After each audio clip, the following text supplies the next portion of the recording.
DJ Nihilist here.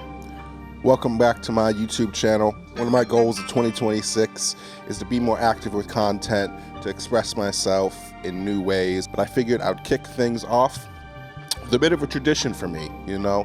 If you've known me for a long time, you know that I like to put together top 10 year-end lists of the music that I've listened to. I've done it on my old blog back in the day. I've done it on other YouTube channels with friends. I've done it on my own TikTok. So this year, I figured we'd put it out on the DJ Nihilist channel. And because it was 2025, such a monumental year, I figured we'll take it from 10 albums and do 25 albums that embodied my 2025. If you're wondering why I didn't put this out in December like most people do with their year-end lists, it's because I actually was working on another project where I was dropping a demo every day on my Instagram. So you can go check out those videos if you want. And if you're interested in hearing the songs in full, go check out my Bandcamp exclusive album, From the Pit of My Hard Drive, Volume 2. So yeah, this was an amazing year for music. There was a lot of conversations about like what was mainstream, what was popular or whatever, but fuck all that, really doesn't matter. What matters is all the talented artists that were putting shit out. No matter what you were into, last year there was just so many albums that came out. So it was really hard to put this list together, but I think I got a pretty good one here, and I'm excited to hear what you guys think about it. Let me know in the comments what your favorite music was that you listened to last year. If you got a top 10, I'd love to hear it. But without further ado, let's get into it. These first 15 albums are really in no particular order. They're all stuff I've just listened to a good amount throughout the year. But we're gonna kick things off at number 25 with an album that I feel like a lot of people actually probably have at their number one, and that is Clipse, Let God Sort Them Out. This was definitely one of the most talked about hip-hop albums of 2025. If I'm being completely honest, I didn't listen to it as much as a lot of other stuff that came out, but I really respect the work that Clipse, Pusha T, Malice, along with Pharrell as a producer, what they put together with this album. I love, you know, all the music. I love the direction the production went. It's very different from a lot of other Pharrell's stuff. And as someone who I've never really had much of a history with Clipse. You know, I've known Pusha T. I was always kind of like lukewarm on him, but I didn't really know too much about them. So this was my first time really hearing Malice, and it was so interesting the way that him and Pusha are twins and they sound very similar but also are distinctly different. So yeah, it was just a really cool project, and I definitely went back and listened to some of their old school hits from the early 2000s. At number 24, we got Freeform Radio by V-Blood. Now this is an underground album from an up-and-coming house producer, V-Blood. I was put on by my homie Colby, aka DJ Coob. He actually got to be on one of the skits on this album, and it's really cool. But the album itself is so fire because it really shows how expansive house music can be.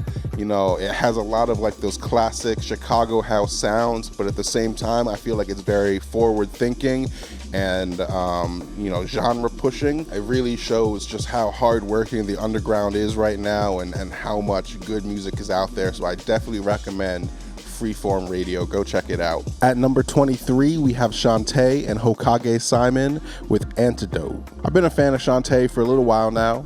I found out about her through La Russell's Good Company Collective, and yeah, she's just been an amazing singer. I love her voice, but I've really been waiting to see her do a kind of more extended project like this.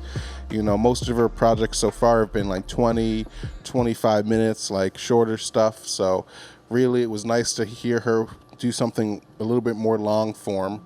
And this is actually a collab album with Hokage Simon, who is an amazing producer and pianist.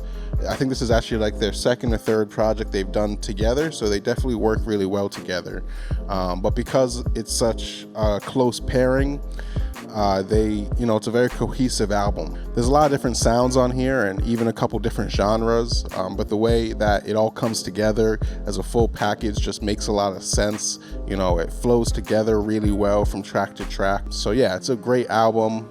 Again, love seeing Shantae on a little bit more extended of a project. Definitely a great pick for this list. Number 22 is Hyperyouth by Joey Valence and Bray.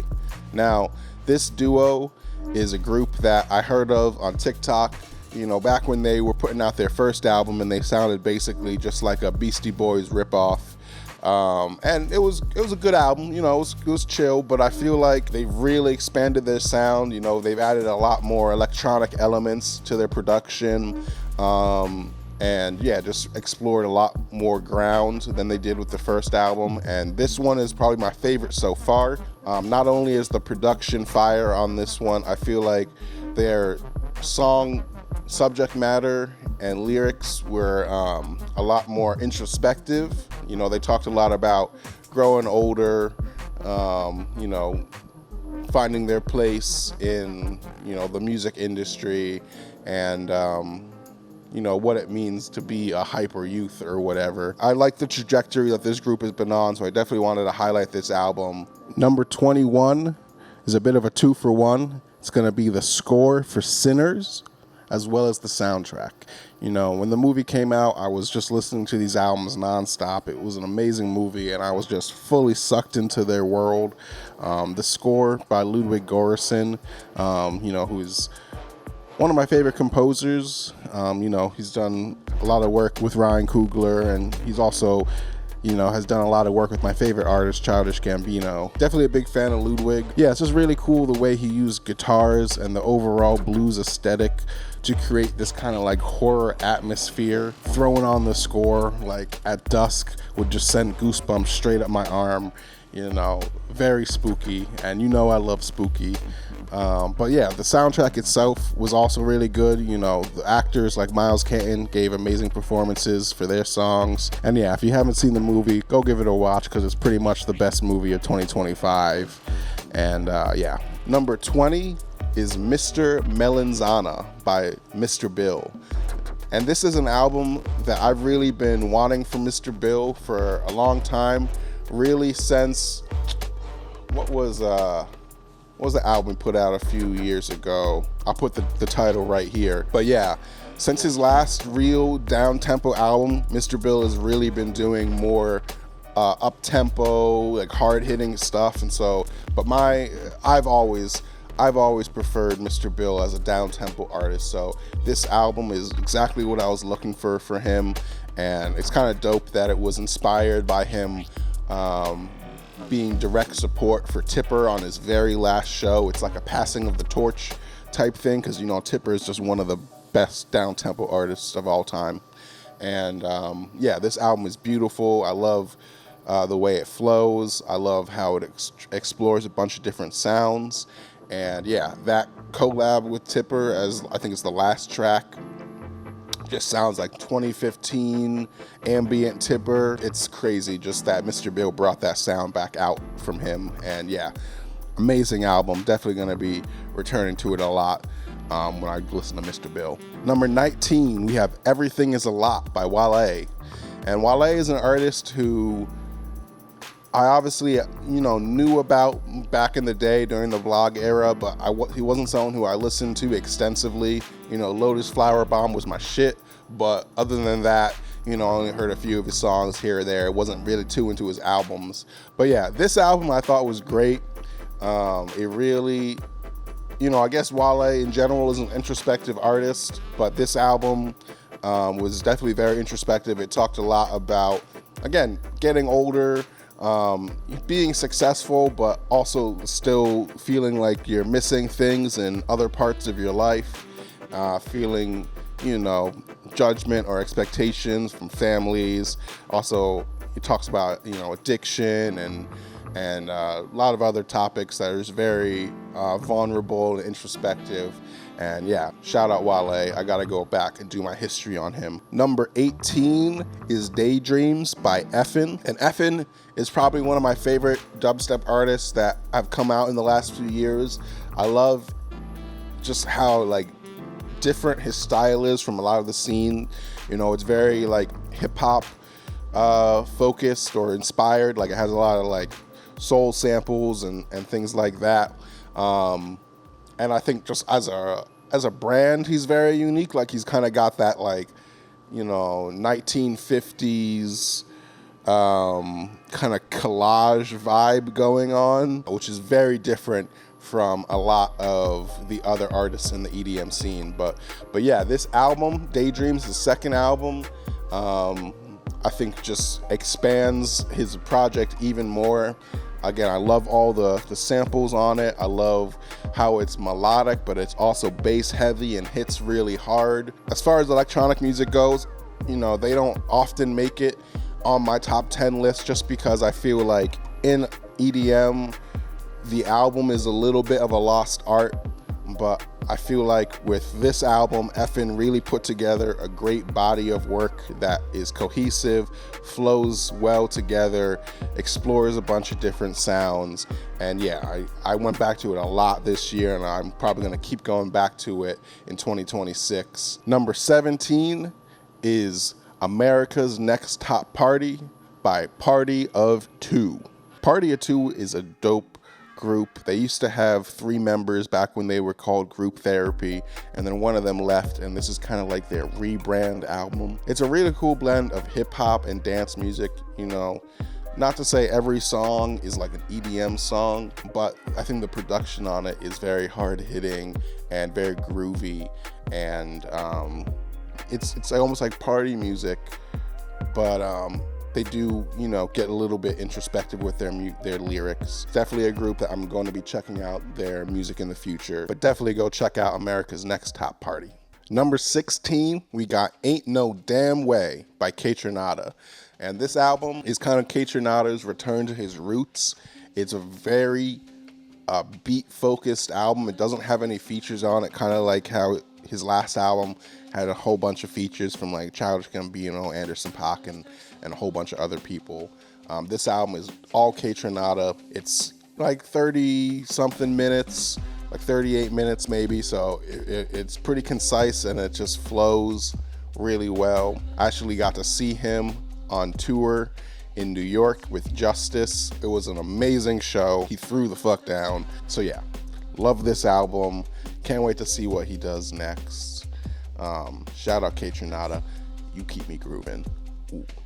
Number 15 is Stardust by Danny Brown. And this album was completely unexpected from me.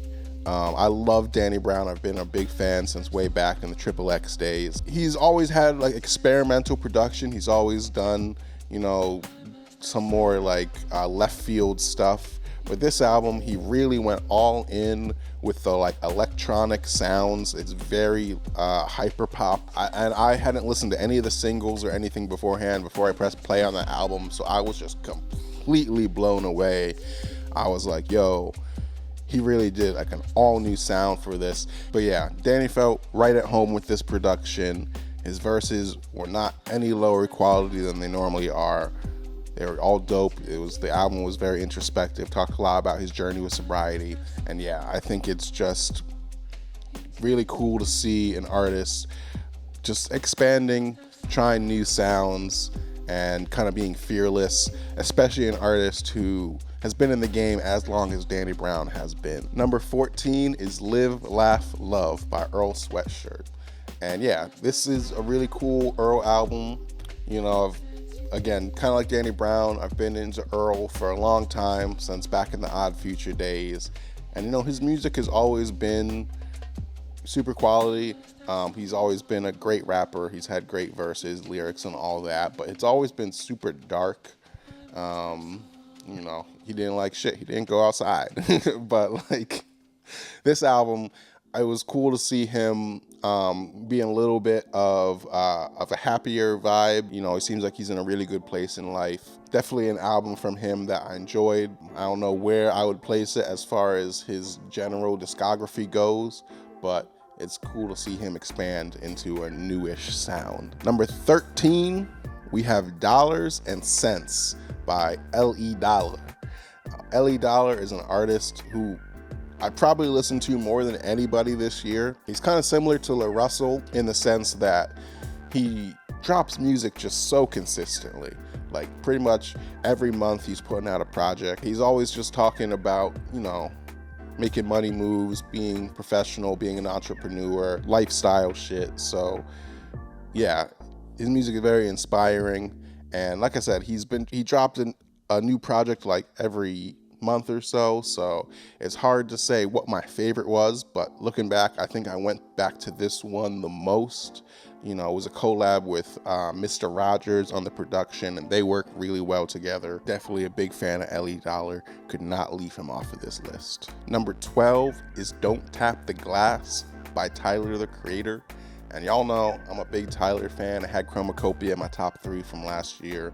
You know, loved Odd Future since way back in the day. Tyler went more with the dance music vibe on this one. The beats, the production is all very hard hitting and groovy. I won't say I necessarily like it as much as most of his other music in his career, but it was definitely an album that I could just throw on. It's only like 30 minutes, so it's a very easy listen.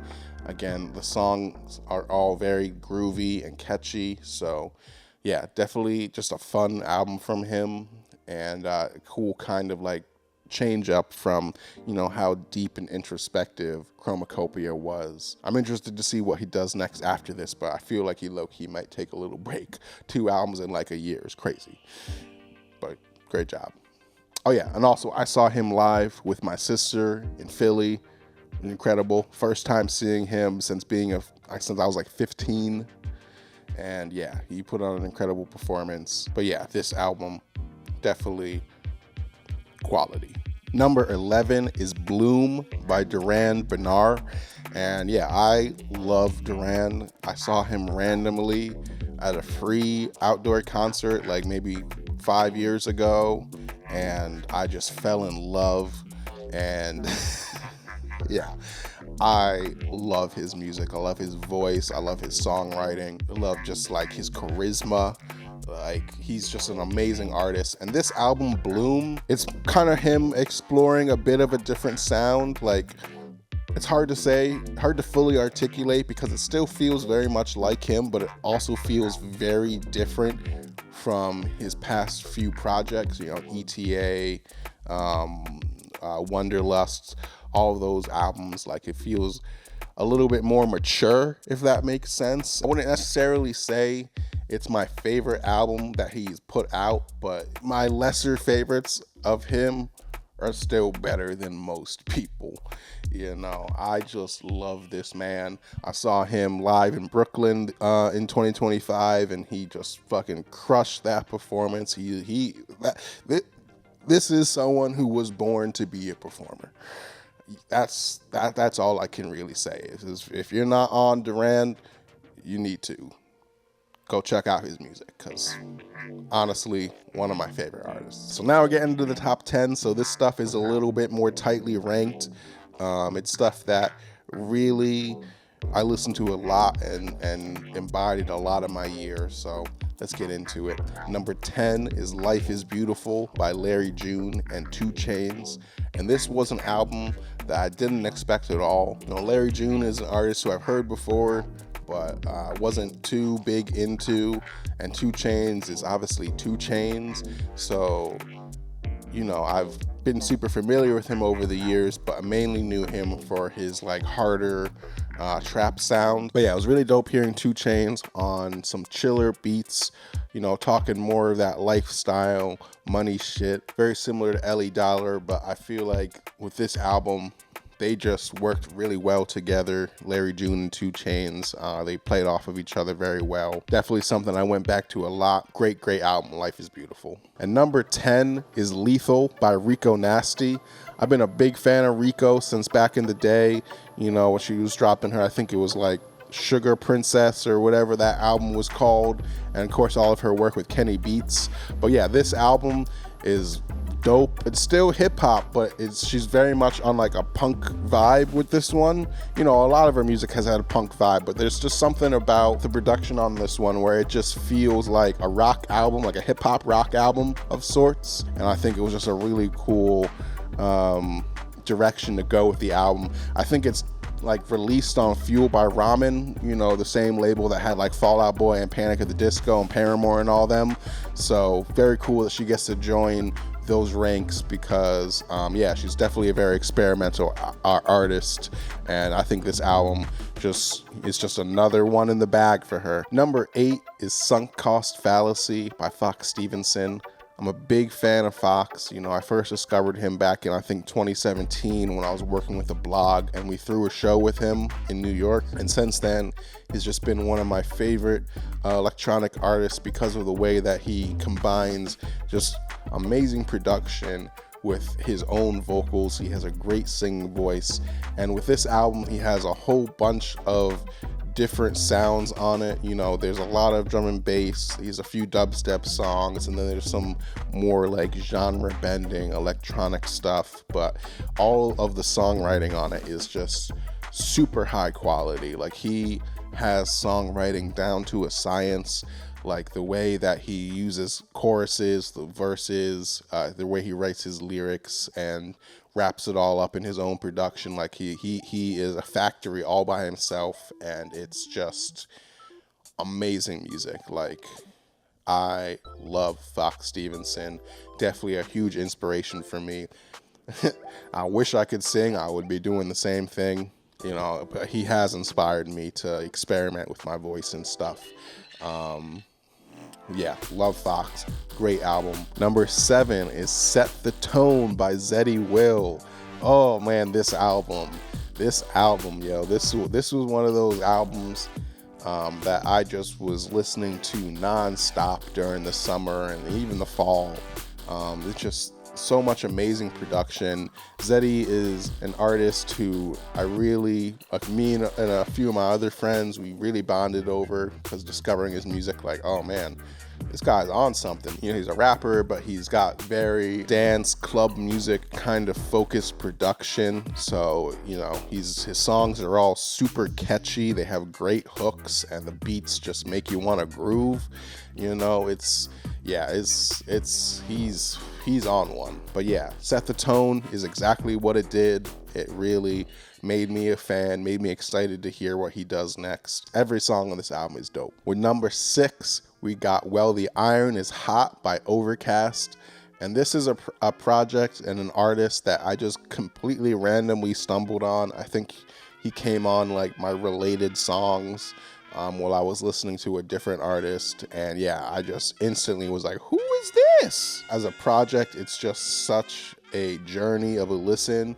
I guess he's a producer as well as a rapper, so this is another album where he's kind of like building his own foundation for the music, and it really shows just the way all the songs flow together. I love the skits on the album. You know, the whole overarching story about how he's basically becoming like a superhero, and then he got his friend calling on the phone, like demanding his time and shit, which I think is so real for artists. So yeah, I thought that was really funny, and yeah, all the songs on this project are great. Definitely listen to this album a lot. And it also put me onto Samara Sin. She's also an amazing artist. Didn't make it on this list because she hasn't put out a full project yet, but I'm definitely looking to see what she does in 2026. And definitely looking to see what Overcast does in 2026. So yeah, While the Iron is Hot, great album. All right, getting into the top 5 now. These are all projects that I just was obsessed with this year. Number 5 is Through the Walls by Rochelle Jordan. This album here is like straight house pretty much, you know. It's explores a couple different genres. You know, she does have a drum and bass song on here. She's got like a more R&B focused song. She's got like some UK garage vibes, and her voice is just absolutely amazing. I love her songwriting with all the songs. All of the choruses are just incredibly catchy, and her voice just flows over top of the production. And yeah, the production itself, just absolutely loved it. Some of my favorite house songs of the year. This album came out and it just pushed down a lot of the other shit on the list because I just was like, oh, just listening to this shit nonstop. Such a great album. Number 4 is 13 Months of Sunshine by Amine. been a big fan of Amine, you know, since way back, you know, when he was doing like Caroline and you know, all those singles. But really, a few years ago is when I really got deep into him with his 2.5 project, and then after that, he followed up with the Ketramine album with Ketranada. And this album, the 13 Months of Sunshine, I feel is like the accumulation of those two albums. It's got a lot of like, you know, dancey house vibes, but it also explores, you know, a lot of different sounds. But yeah, I love his verses. I love just the things he's talking about. I love the way he intersperses the album with conversations with his father. It's just a really dope collection of music. It's very fun, but at the same time, it gets super introspective on a lot of tracks. And yeah, it's kind of like the best of both worlds. 13 Months of Sunshine, amazing album. Love Amine. I would love to see him live and do some of these songs live, because he's just got an energy like none other in the game. Top 3, here we go. So I was really debating the order to put these in. Really, you can interchange them, but I think this is, you know, the definitive way that I would rank them. So number 3 is Starline by Chance the Rapper. I didn't realize how big of a Chance the Rapper fan I was. Like, obviously I loved acid rap back in the day. Coloring Book I was a fan of as well. But yeah, after The Big Day dropped and everybody hated it, he kind of went off and had to recalibrate himself. He started dropping some singles a few years ago, so I was like, oh, he's going to be dropping an album soon, but it never really came. And then this year, 2025, it came, and it was worth the wait. It was worth the wait. You know, Starline is an incredible project. He's very introspective about himself. He's very reflective about the state of the world. And I think it all comes together in a way that really creates a compelling album. I love songs like The Negro Problem, Drapetomania, No More Old Men. Yeah, it was just an incredible listen. Truthfully, I didn't know Chance had this in him. I guess my perspective on him was more of like a fun artist. But yeah, this album, he really had like a statement that he wanted to make, and I really think he delivered. It's a quality album. Listened to it a ton since it dropped, and yeah, definitely deserves that number 3 spot on the list. Number 2 is Hurry Up Tomorrow by The Weeknd. And yeah, The Weeknd is an artist who I've had a very like interesting relationship with over the years, because obviously like I knew of him way back in the day when he had his crazy feature run. Like, he was working with Drake and like Wiz Khalifa and like a bunch of other artists. So I knew of him, but I didn't really tap in until the Starboy era. I was a big fan of that album. And then when he dropped Dawn FM, I was like, oh, I love this album. If you go back, I forget where I posted it, but Dawn FM was my number 1 album of the year it came out. It was just an incredible project, and I was really looking forward to what he was coming out with next, but I did not expect this album. You know, Hurry Up Tomorrow is such an expansive piece of art. It's like almost 90 minutes, and I'm typically not a huge fan of long albums. I like more concise albums, but there was really no bad songs on it. And the way it flowed together from song to song, it feels like a movie.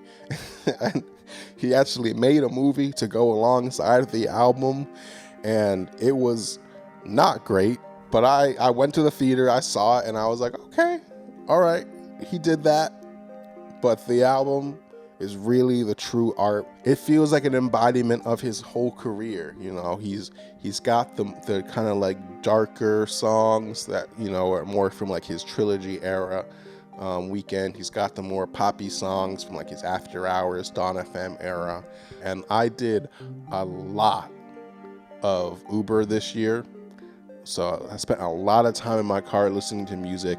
And like I said, I wouldn't normally listen to a 90-minute album, but while doing Uber, I was just like, let me just throw this on and just get lost in the music. And it was, yeah, it's probably my favorite album of his that he's ever dropped. And here we are, number 1. What is it going to be? What is it going to be? Well, this may come to a surprise for y'all, may not, but my number 1 album of 2025 is Cushion Orange Juice by Wiz Khalifa. At first I was like, is this really my top album of 2025? Like, I love Wiz Khalifa, been a fan since the Rolling Paper days, and you know, actually the original Cushion Orange Juice I was not crazy into. Like I said, I kind of got into him with the Rolling Papers and the Mac and Devin Go to High School. Also, I was a big fan of Flight School, but this album, Cushion Orange Juice 2, it just feels like classic Wiz, and but also like modern Wiz. You know, he's obviously a lot older. He talks a lot about his children, entrepreneurship, you know, lifestyle, making money. Kind of similar to, you know, the Larry June, Ellie Dollar, that vibe of music, but it's just Wiz Khalifa, and it's just, again, something you could just throw on. There is not a single bad song on this project. Like most of these other albums, there's probably like 1 or 2 songs that like I'm like, whatever on, but like Cushion Orange Juice 2, for some reason, there's just no bad songs on this project. And he did something that I don't know that I've ever seen somebody do before, which is he just released the deluxe album as the original album. There's a point in the album where it's like labeled like Super High Outro, I think is the name of it.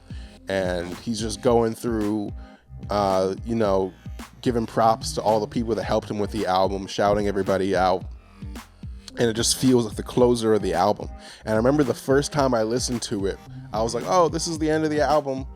Let me go cue something else up to go listen to next.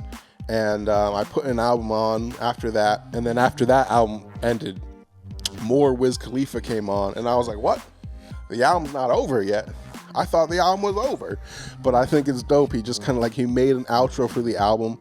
And then he's like, okay, here's a few more songs. Kind of like how people will put out deluxe albums after their albums come out. He was just like, fuck it, just take the music. I know you're gonna want it, just take it now. And I think that was really dope and unique. But yeah, Cushion Orange Juice 2, I absolutely love this album. I was debating putting it as number 1, but I really feel like I listened to this more than any other album this year, because it's just something you can easily put on and just really vibe with. And I love the way he was talking on the album. And yeah, Cushion Orange Juice 2, great project. So there you have it. 25 albums that embodied my 2025.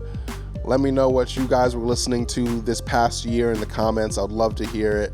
And you know, do all the YouTube things for me if you've made it this far. You know, like the video, hit that subscribe button.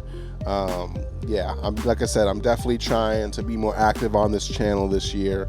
So I'm excited for what the year is going to bring, and I would love you guys to be on the ride with me. Love y'all. DJ Nihilist signing out.